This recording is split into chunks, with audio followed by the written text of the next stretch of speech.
Drake, he said, if you ever put a DeRozan banner up, I'll go up there and pull it down myself. He is not the one that made a song that says certified lover boy, certified pedophile. Trying to strike a chord, and it's probably A minor. You ever seen that clip of Sean Payton when he was calling to play to Drew Brees? It was like the first play of the game. He was like, hey, we're going to start with this.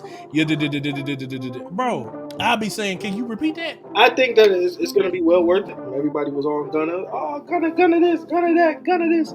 He been the one that told. I just said Carson Beck earlier in the show. He's not good, but I guarantee later on in the year they're going to be like he should be picked high as a quarterback. Hold up, before you get to watching this video, let me talk to you for a second. Hit that bell down below and subscribe to the Fitz Take Podcast YouTube channel so you'll know when every episode is dropping or if something has been posted on this page. Also, be sure to follow me and Elijah on our social media platforms. They will be linked down in the description. Now back to the episode.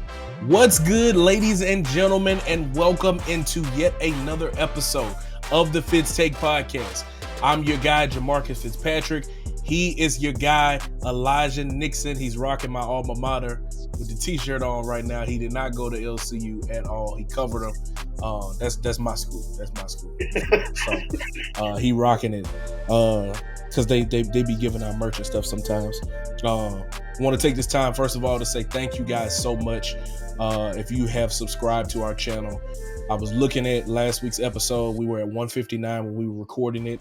At 2:44 p.m. on Sunday, we are currently at 217 subscribers. That's like 58 people that have subbed to the channel in the last week, man. So we appreciate each and every last one of y'all that have been a part of this.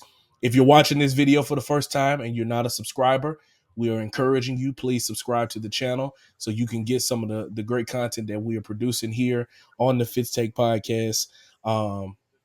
Please follow us on all our social media platforms. They're linked in the description. Follow me and Elijah and also my production company. All of that stuff will be down in the description as well. It was a pretty busy week, man. But how did you enjoy it last week? It was pretty good, man. Especially the stream that we did on Tuesday with UL facing off with Texas State. I think thank you guys again for getting us over 200. I just can't say thank you enough. Like I'm super excited. It seems like people like the content and they like the dialogue to go, talk to us or talk to one another in the comments, and I really enjoy that. But again, man, sports is sports, man. I think that's one of the things that unites everyone, no matter what's going on. I think it unites us. We all cheer for one team or hope the other team lose for that little 2 hours of play, or if it goes extended. And then after that, it's back to whatever we got going on. So I just want to say thank y'all, and I appreciate you guys for rocking with us. Yeah, man. Like Elijah said, we are truly appreciative of everything that you guys have done. The comments, the shares of the posts, the likes, the subs, everything that you guys have done to get us to this point. We appreciate it, and we're grateful. But we always say the job is not finished. We got to keep climbing, and we got to keep going to the top, man. Because if you're not first, you're last. You know what I'm saying? So we gonna keep pushing to be the best. With that being said, let's jump right into things. With take number one, it's our first play. We're not talking about the Saints game at all because at this point, the season is all but over for the team. But there are a lot of things that are still happening in the city of New Orleans in terms of, the team and things like that. And a report came out the other day which said that there have been considerations from other teams about cornerback Marshon Lattimore, who was out this week against the Carolina Panthers with a hamstring injury, something he's dealt with this season and in previous seasons as well. On top of that, during the Saints game against the Panthers, Chris Olave goes out with yet another concussion. He would eventually be released from the hospital. During that time, former Saints receiver Michael Thomas goes on a rant of tweets that were just absolutely crazy. I sent it to Elijah, and I was like, man, like, homie is really going off. And it was like back to back to back. He says, Derek Carr, for you, I've been told y'all ish sad.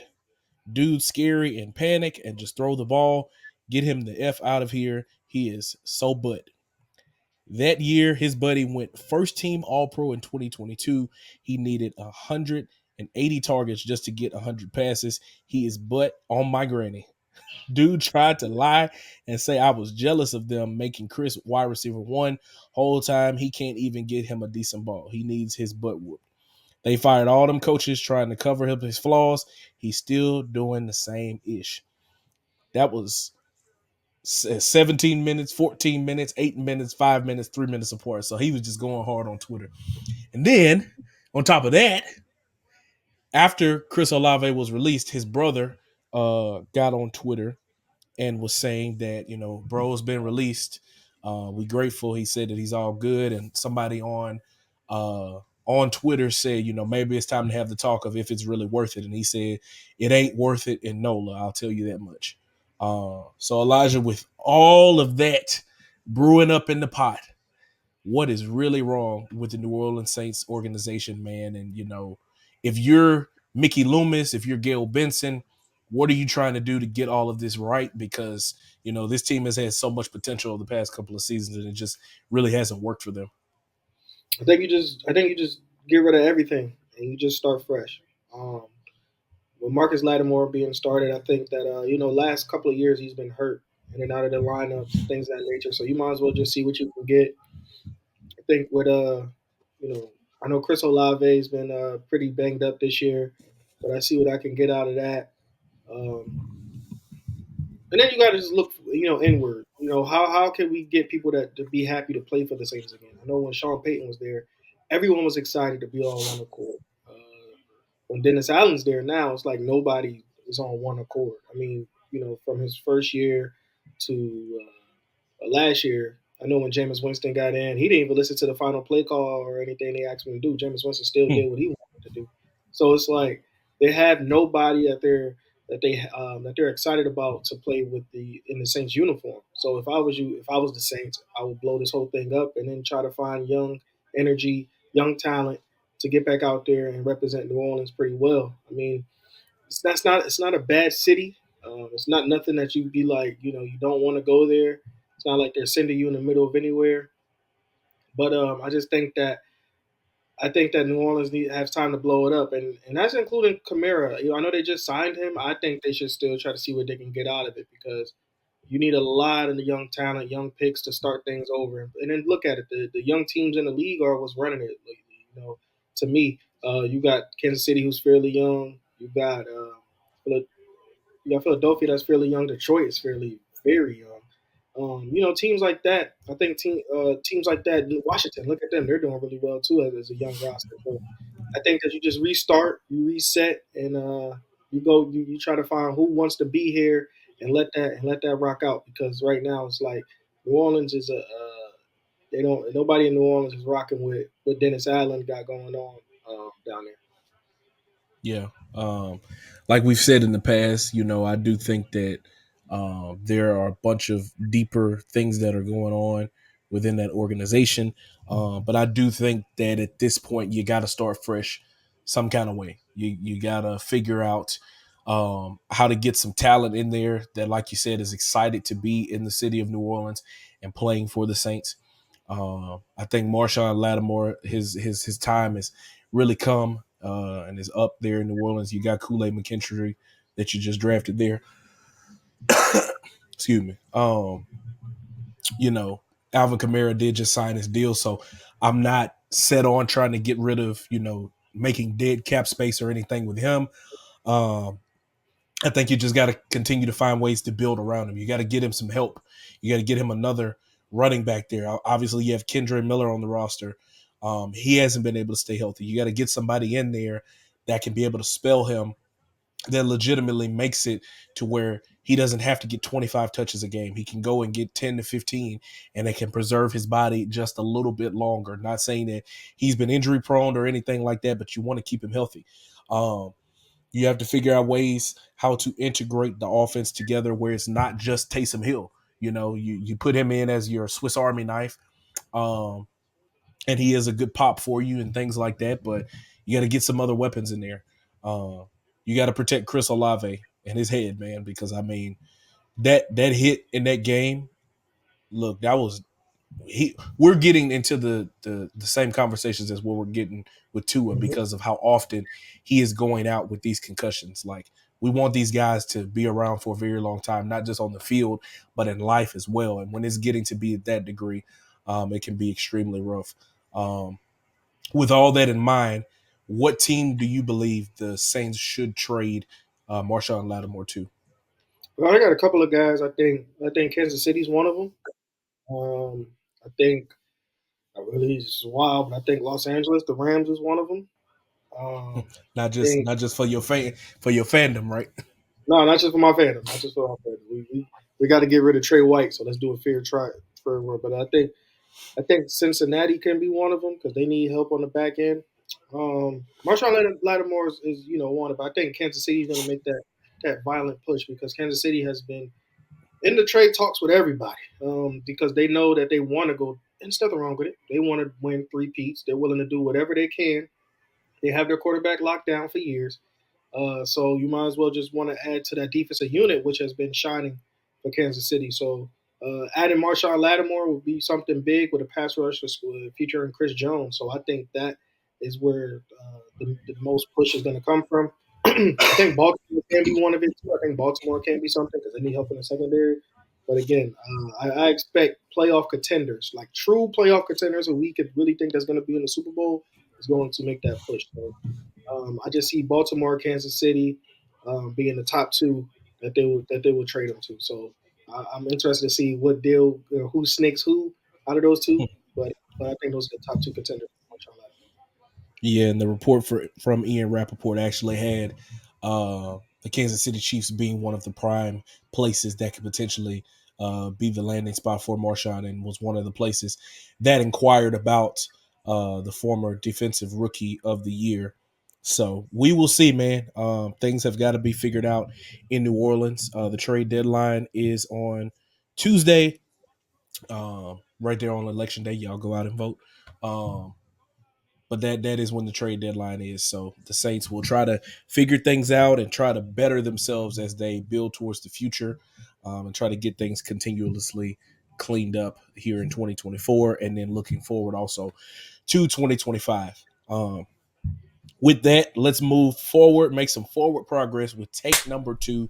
The Heisman Trophy race odds recently came out once again with no surprise. Travis Hunter is at the leadership or at the helm of it, the top of it, followed by Miami quarterback Cam Ward, Oregon quarterback Dylan Gabriel, Boise State running back Ashton Jeanty, Cade Klubnik with Clemson, Georgia quarterback Carson Beck, and then Colorado quarterback Shedeur Sanders. Elijah, at this point in the year, I know Colorado is coming off of a bye week. Who do you feel like has the best odds to win the Heisman Trophy when it's all said and done? It's only three people on that list: Shador, Travis, Gentry. Carson Beck is not that good. His defense is the reason why they're winning. The other guy, Klubnik from Yeah, Clemson, yeah. And they just modern lost on Saturday. modern. Yeah, They got swept out of there. You don't look at the end of the day. You have your three contenders of Shador, Travis, and Gentry, and I think that should not Shador. I think Travis is the guy that should be in first place right now. I'm not gonna say clear cut winner because what Gentry's doing at Boise State is unheard of. But nothing against Shador. I think Shador is playing very well at the position. I think he is making his mark to be, if not the first quarterback taken off the board, and in the top three to be taken off the board. I think Shador has really showed he can be the guy at the position, not only for Colorado, but for the future to come on the next level. But what Travis is doing is ridiculous. You gotta tip your hat off to it on both sides of the ball. He is competing and he is winning at a high rate. He is stopping your number one receiver while going against your number one DB. There is not a lot of people that can say they have done that. College football, we did see guys go both ways, the Charles Woodsons of the world and things of that nature. But at the end of the day, Travis is doing it at a high rate. He's coming out the game with 7 catches, over 100 yards, sometimes 2 touchdowns, 1 touchdown, and then he's on the opposite side making 3 tackles a game and probably coming away with an interception or probably about 3 or 4 pass deflections, shutting down one side. We're not seeing that with a lot of these players these days. And I'm not saying that this is the future of college football. I don't know. I don't know what people got planned for it. But at the end of the day, Travis Hunter put out something that coaches can follow throughout their college careers now. Because the next thing you say, I mean, you're gonna be like, I'm looking for that next Travis Hunter. And I'm not saying that no disrespect to Shador or Gentry at all, but everybody's gonna be looking for that next Travis Hunter. And like I said, I would love to see how he continues to play to finish out his career in Buffalo. I'm sorry, in Colorado. If he decides to finish out his career and just go to the league, or he decides to come back, that's his choice. But at the end of the day, what Travis Hunter is doing, it's just remarkable. And to me, I think that is the front runner in the Heisman right That boy is not coming back. He gone now. regardless I of don't, what I happens don't, at I the don't end of want the to speak year. for him. I don't want to speak for him. I will. That boy not coming back. This is a wrap. This is it. Um, I agree with you to an extent, but right now when I'm looking at and I know I've said in the past that I do believe that Travis should win the Heisman if he continues to keep it up, but man, Cam Ward is a silent killer right now, bro. Like he is quietly in there. I mean, like I said, he's got the next best odd right in behind Travis, and nobody is really looking at him. Everybody's looking at Ashton Genty in Boise State. They're looking at Colorado, and then Cam is kind of flying under the radar. He's got Miami ranked in the top 5, man. Barring them having any bad losses or anything like that, I think that he is definitely going to be somebody that needs to be considered to win the Heisman Trophy. If I'm picking my finalists, I think it's Genty, Cam Ward, and Travis Hunter. I think Shador will miss out just by a slim margin um, in a fourth. Um, and then if I had to pick today, uh, I would have to say that it would have to be Cam Ward right now because of the way that he's playing at such a high level. I think it would be close, but as of today, I believe that it would be Miami quarterback Cam Ward. He is pushing to make a case to be the first quarterback off the board when it's time for the NFL draft. Like you said, Cabe Klubnik, uh, Carson Beck, they're not that guy, you know. And we'll get into more of that later down the line in our Fitz take about, you know, college programs pushing, you know, superstar quarterbacks and saying that they're ready for the NFL, and if it's truly, you know, up to them if they are ready or not. We shall truly see. But the Heisman Trophy will be presented at the end of this season, and we're getting down to the nitty gritty, man. It'd be great, baby. And it'll be interesting to see who hits that stage, who wins the trophy, who comes out on top um, with all of it. With Travis Hunter being at the forefront of all of it as of right now. With that, let's move forward into take number 3, and we're going to fly out and go forward in things. As recently we saw a big development in something from our childhood that happened years ago. Marlon Wayans, the Wayans brothers, are back at it nearly 20 years later.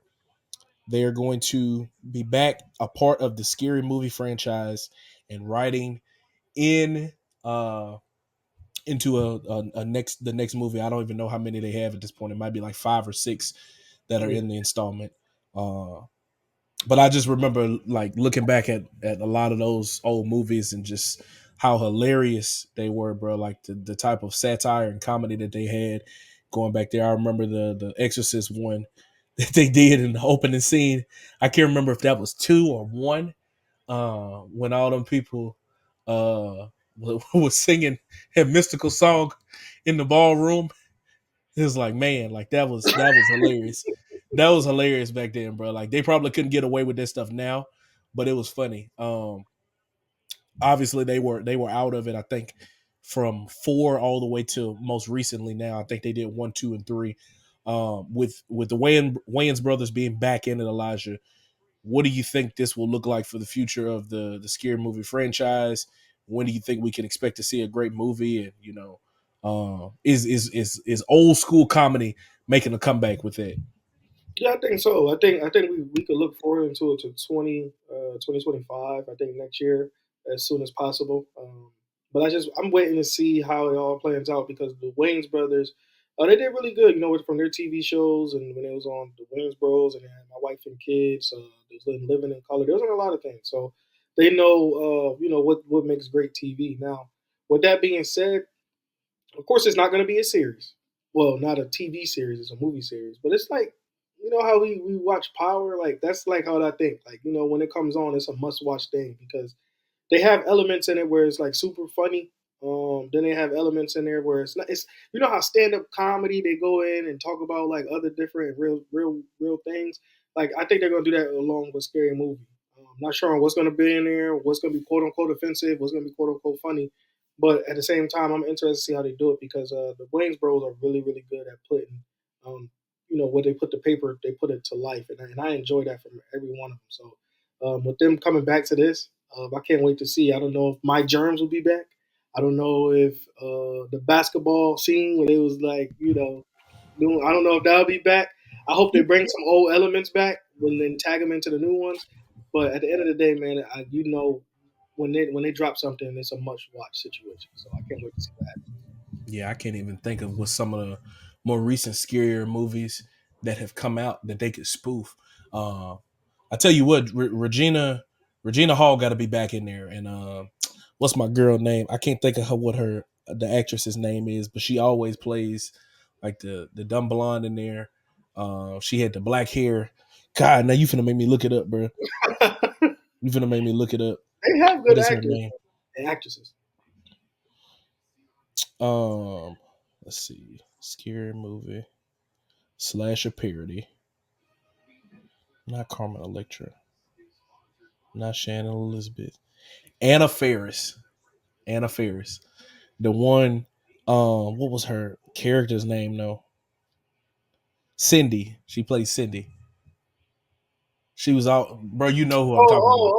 She was running You around know with him. Regina Hall. Yes, Hey! Anna Faris and Regina Hall got to be back in there. If them two are back in there, it's gonna be a classic. It don't matter what they talking about. Them two have to absolutely be a part of it. And it's gonna be great. But shout outs to the Wayans for making a comeback, man. That first ever scary movie that they dropped, they had a $19 million budget and it grossed 200 or it made $278 million in the box office. So, Yeah. bro, if you want to make some money, like this, the way to do it. Get the Wayans involved in it. So we're excited to see what that will look like. Um, Staying in our flyout segment. Um, it's been a long time coming for former, well, not former, but artist Young Thug, aka Jeffrey. He has been released from prison under these terms. He cannot promote any gang related content. He is banned from Metro Atlanta for 10 years except for family weddings, funerals, graduations, or serious illnesses. He must give 4 annual anti gang or anti gun presentations or concerts in Metro Atlanta, which how you ban somebody that also got to work there. That's neither here nor there. Young Thug is allowed to travel for work and music production, and he cannot have contact with any gang members or co defendants other than his brother and Sergio Kitchens, aka Gunna. Elijah, I think that was Thursday night when that happened. I know I was out trying to shoot some games, but I Yeah. was keeping up with it all on Twitter when it happened. And by no means, ladies and gentlemen, are we condoning in any gang related violence or are we celebrating any of that. These are just, we're looking at them as the music figures that they are. That is it. Before anybody get in the comments and be talking about, yeah, I can't believe y'all are celebrating this and he is a gang member. We're not celebrating it. We just want some music. That's it. That's We it. want some music. We That's want it. him and Gunna to drop a track. That's all we ready for. All right. So I just got to get that out there. Um, what do you think this will do for the hip hop world? And how is that Gunna apology tour gonna be right now? Um, I think that it's going to be well worth it because honestly, everybody was on Gunna. Oh, Gunna this, Gunna that, Gunna this. He been the one that told, and Gunna been saying it from the jump. I did not tell. He didn't say a word. So a lot of people was gonna owe Gunna an apology. And I hope And my thing is, I hope that Gunna accepts the apologies. I hope that he accepts them and he keep it going. I mean, if he decide not to rock with him when it comes to music and stuff like that, that's cool with me. I just hope that because at the end of the day, he still have to keep a good image for Young Thug's sake because at the end of the day, Young Thug is still on probation. So stuff that he will say on records will be held against him. So I Hmm. just think that things will, gonna just for the most part, for the mainstreams, you accept in the mainstream interviews, you should say I accept it. But if you decide not to work with him, you don't work with him. That's what I'm okay with. But for the fact that Young Thug is home, of course he has a lot of things he has to follow, so he doesn't go back into jail, and I hope that he does. So with that being said, I hope that the guys around him, if he decides to make music with Lil Baby, he decides to make music with Gunna, he decides to make music with Future. Uh, I hope that for his sake, I don't care if they made a remix to Baby Shark. For his sake, I that they are trying to take what he got going on serious. And don't get me wrong, man. Some things that we listen to, we like bobbing our head to, and it probably is a crime what they were doing and they're rapping, but it just sound catchy. But I hope that they make sure that they think about Young Thug and his safety for here on out because again, we want him out as much as long as possible and getting away from those orange jumpsuits and stuff like that. So I just hope that his friends in the music industry helps him stay a free man instead of just getting him back between those walls. Yeah, man. That first track that drops um whenever Gunna and Young Thug pair together for a song is gonna hit, bro. Turbo is probably already cranking out that beat right now as we're speaking. Um, but more than anything, when he was going through all of the final process of the case, he was saying that he's learned from his experience, that he's older and that he's wiser. And to the cameras and all the public, it sounds good, but it's always about his actions that are going to stand out more than anything. Um, like you said, I am hoping that he stays out of trouble, that the people around him will keep him out of trouble, will not put him in situations that will bring up any controversy, that will draw any penalties or violate him having to go back to jail, um, or anything like that, which he's got 15 years of probation. So he's going to have to play by the rules Hmm. for a long time. I think Thug is somewhere in his 30s. So homie finna be pushing 50. They talking about pushing P, he finna be pushing 50. So he can finally get back to doing however he wanna do. So the music world also is gonna have to figure out how do you get things back right with Gunna, because Lil Baby was one of the main people that called him a rat. You know what I'm saying? And I mean, I get it in terms of the street code and all that stuff like that. Somebody gets out of jail early, they had to have said something. But when you don't know, you don't know. So we'll see, man. If the music, uh, and he also tweeted from Young Thug from his account. Obviously, I don't think it was him that tweeted it, but his account tweeted and was saying that Drake and Future need to squash their beef. Like music is better when we working together, and it's true. Um, as much as we like to not like us and all of those the meet the grams and all of those different songs that spark controversy that comes from beef and things like that, music is better when people can work together and be all on one accord. So uh, the fact that Thug is picking Gunna as well to work with shows a sign of that he truly believes in the artistry that is Gunna. you know um, I love listening to the boy. From when he got out, A Gift and a Curse. One on One were two great albums. With Gift and a Curse being one with no features on it, and it did really really good for him. So I'm sure that as soon as they are in the booth, it's gonna make great music, and that is ultimately what us as the consumers want, as well as him having a great life outside of jail and being free. So we'll see how it all turns out. Um, in our last part of the fly out take, um, Drake, who we were just mentioning and dealing with beef and things of that nature, had something to say about DeMar DeRozan, um, in which referencing his jersey. Obviously DeMar is uh, from Cali, and I think he was on the stage when Kendrick. I can't think of what that concert was called, but he was one of the people that was on stage that was seemingly sea walking on Drake's grave. His career's grave. So he was on the broadcast during the Raptors game when they were playing. Who were they playing? The Kings. Yeah, We were playing the Kings last night, and he said, "If you ever put a DeRozan banner up, I'll go up there and pull it down myself." Shout out to Kyle Lowry. So you know, um, I think that Drake is taking a lot of his frustrations out on some of the wrong people, in my honest opinion. Um, you know, I, I get it, man. People are siding with you and all this stuff like that, but it's just like Drake, you're not gonna beat him up, you know. Um, and I love Drake's music, bro. But when he get to acting like this and saying all this stuff like that, it's like, all right, but relax, please.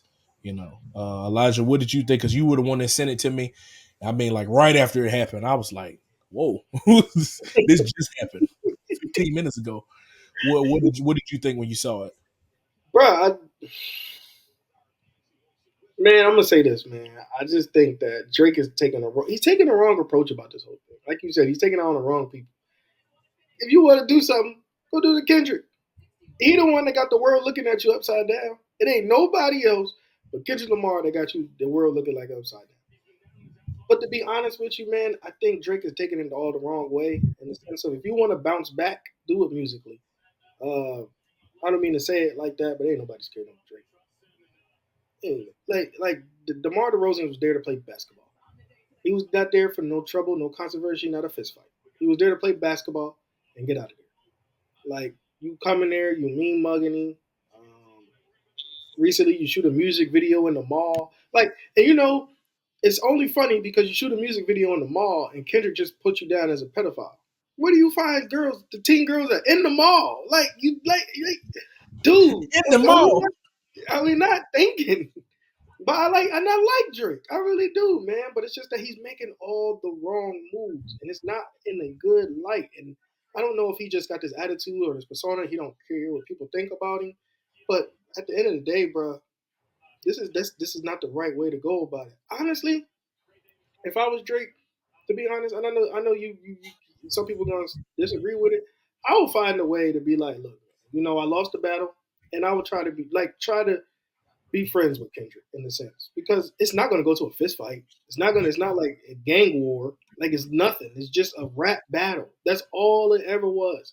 And I think he's taking this in a way that he like Kendrick did something to his family member that he lost his family members. It wasn't that. It's not that deep. It's really not that deep. So in that sense, man, I just really hope that Drake, dude, like the battles that you picking is not even like it's not even worth it, and they know that's not worth it. So they're not even responding to you and you should know it's not worth it neither, man, because you're still one of the biggest artists in the world. And I hope that you just come back to just making regular music, good music again, and not this stuff where I don't know even what you're doing. You don't even know what you're doing. Like, just get back to the regular stuff, man. Get back. We like the singing Trick with Drake. the notes. I mean, Yeah, like even trick with the Kendrick notes. said that he likes the singing Drake.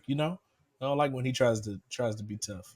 Yeah, I don't like that. And I get it. You don't want to seem like a pushover. I get it, brother. But what DeMar DeRozan do to you?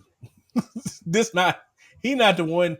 He is not the one that made a song that says certified lover boy, certified pedophile. He is not the one that said trying to strike a chord and it's probably A minor. He's not the one that said that. You know, um, there's a lot of frustration coming uh, from Drake. We will see how that continues to unfold. And I know DeMar DeRozan responded and said that it's going to take him a long time to go up there and climb up there to go and get it. So I Very don't know, man. responsible. No, he gave it the little attention that he felt like it deserved, and kept it pushing. So with that, ladies and gentlemen, we're going to round out the show. We are flying through this one pretty quickly with our Fitz Take, in which it's a topic that I feel like isn't talked about really enough. It's kind of a underlying issue that's happening on the football field between the young quarterbacks in the NFL. Is the NFL, is the league, or coaches within the NFL, are they failing these young quarterbacks?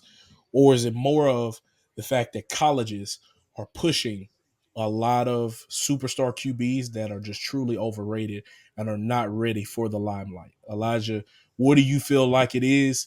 Is it more on the league, or is it more on the college ranks on why these quarterbacks, players like, Bryce Young, not turning out to be as great as what they anticipated to be? What is it that's truly happening? That's happening for these quarterbacks when they transition over to being a professional? I think honestly we overlook when it comes to the NFL draft. Like we prioritize the quarterback need to go first. The quarterback, the quarterback, the quarterback, the quarterback.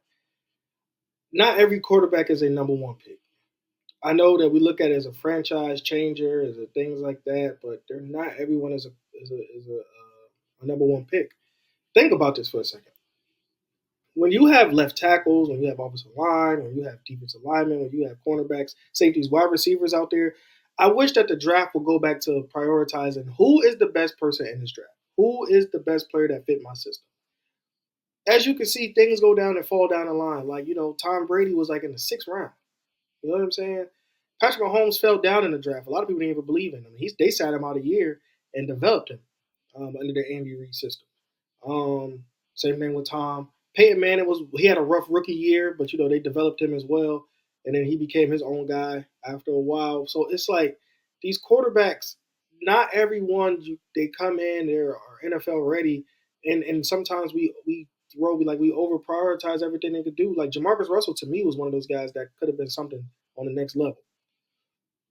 I feel like he didn't have the proper development of how to be coached at that moment. And I seen bits and pieces of the pivot when they talked to him about it. So, but again, it's just like, look, man, we have to realize that I know the quarterback is the face of the team, the face of the league, and things of that nature. But sometimes you have to prioritize like what is the best thing for me and for my situation. Not every time it's the quarterback. And we're looking at it like I just said, Carson Beck earlier in the show. He's not good, but I guarantee later on in the year they're going to be like he's should be picked high as a quarterback. Quentin Ewers, he's not good, but the thing is they're going to say we should go grab him because he played quarterback for Texas. Like it's not that big, man. Like it's not that big of a deal. I think the guy from LSU, Garrett Nussmeier, to me reminds me, and I'm saying this as a Rams fan all the way through, reminds me of Matthew Stafford. But that man need to sit out a year on the next level and get coached up because I think he can be something good in the league. But it's just that he has like this talent where it's kind of weird. Like it's good, but at the same time, it's like he just need so some more play recognition, things in that nature, where to go with the ball, pre-snap reads. That's what I feel about Garrett. I think he has the arm talent, but the NFL is a different beast because everything's faster. Everything's like to me more so like a scheme thing. And I think Garrett has that talent. I think a lot of these other quarterbacks do too, but some of them are not first round picks. I don't know why it's not Adam Schefter. Who's the guy that does this stuff for ESPN? Um, Mil Kiper. Mel Kiper. Like I don't know if agents are paying him to say what he need to say about these quarterbacks, but it's not true. Not all of these guys are very very good.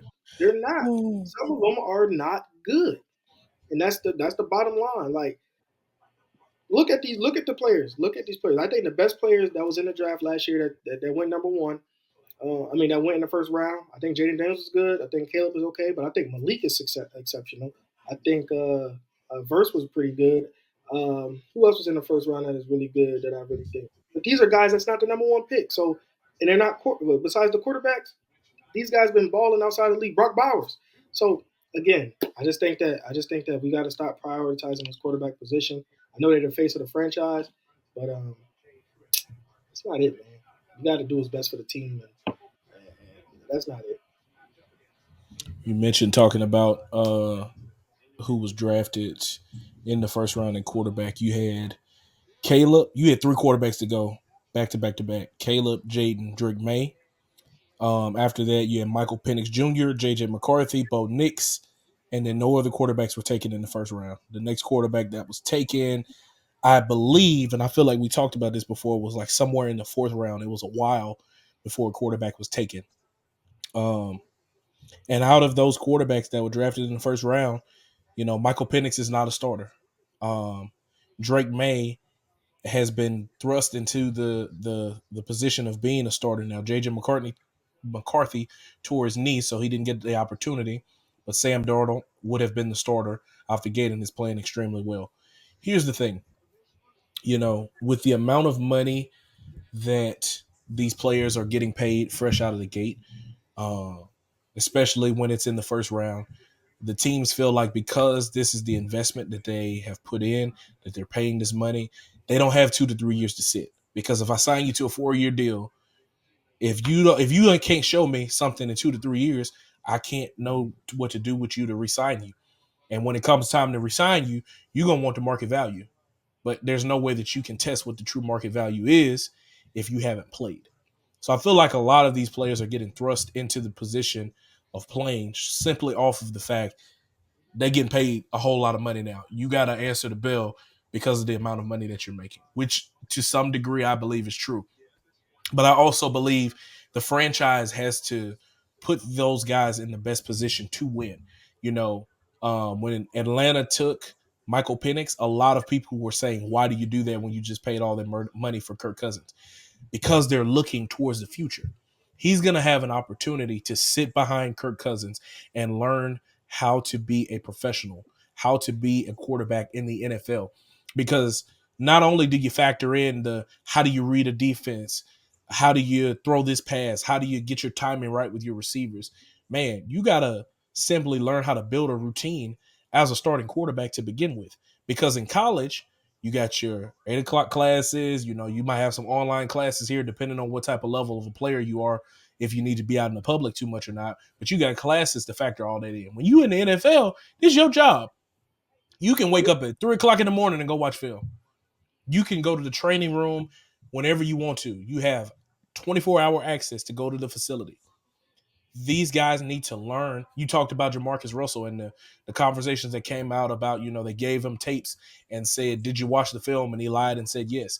If he has somebody showing him, bro, this is what you need to do to go out and watch film. Now, it is on these players to soak up that knowledge. Mm-hmm. But I do believe that there should be a veteran quarterback in there to try to teach these young quarterbacks how to be a veteran and how to be a professional in the league.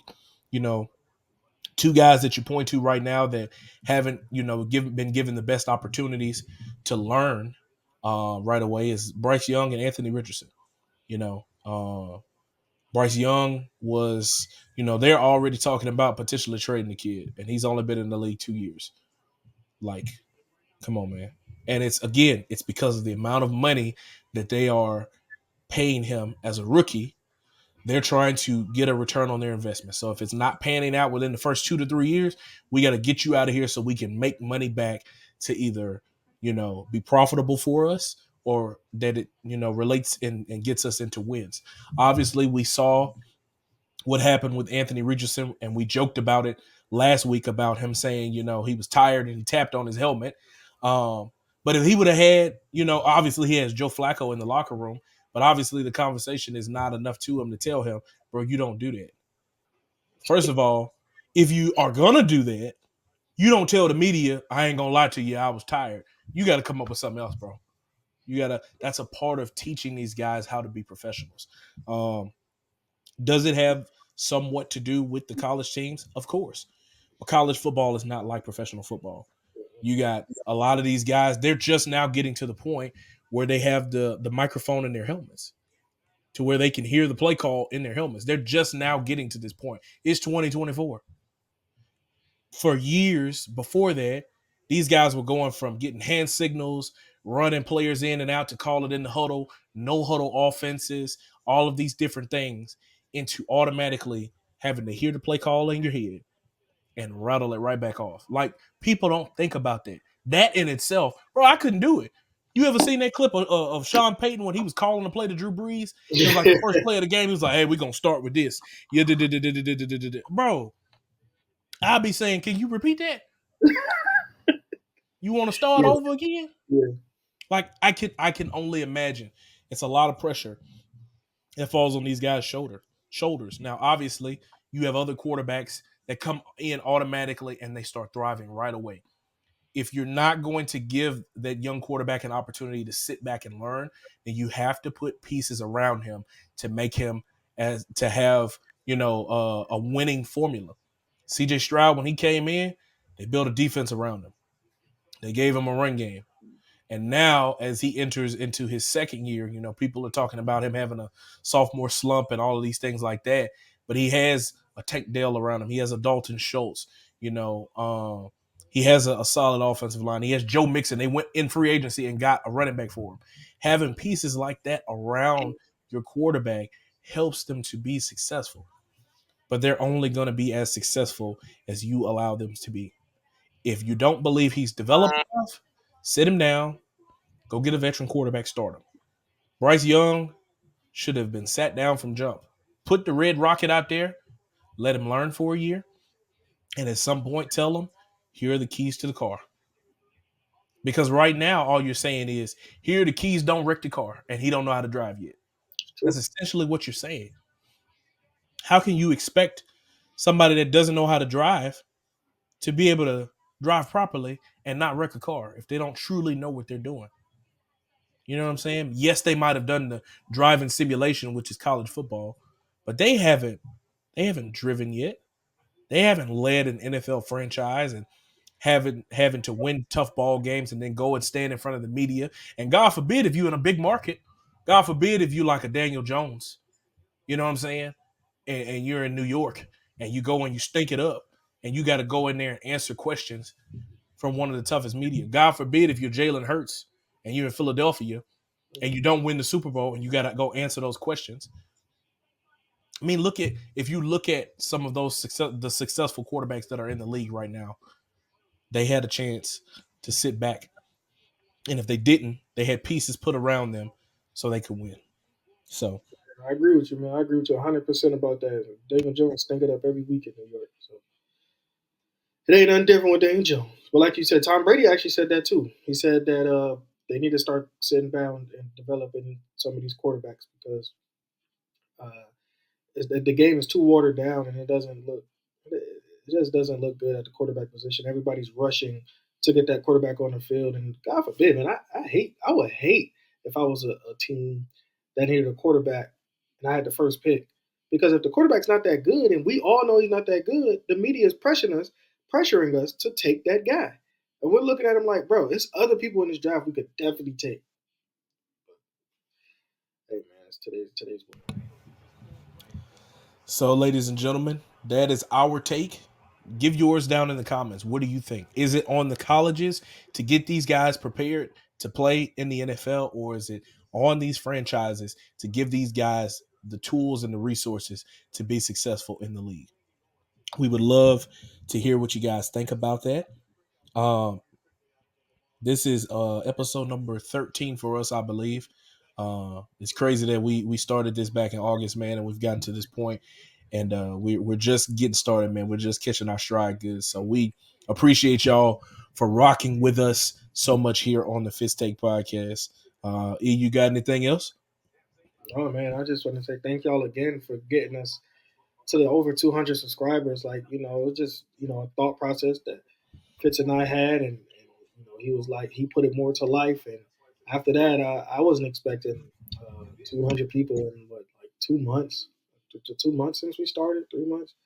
Um, I just want to say thank y'all. I feel really, really, blessed because of y'all, what y'all been able to subscribe and like and share. And I appreciate it, man. But like Fitz said, man, this is the marathon, man. It's not over yet. We still got some more stuff to do, but I just want to say thank y'all.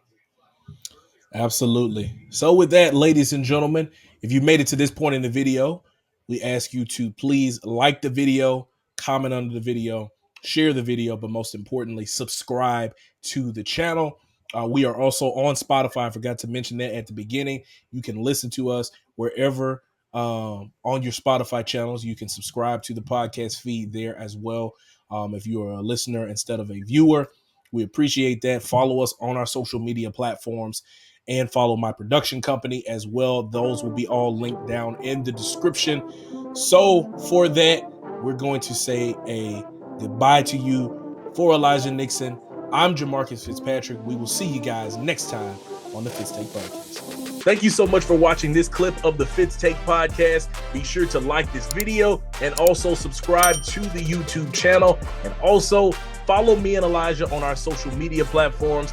They will be linked down in the description. And remember, every episode of the Fitz Take Podcast will air right here on the YouTube channel every Monday at 2 p.m. Thank you so much for watching, and we'll see you next time.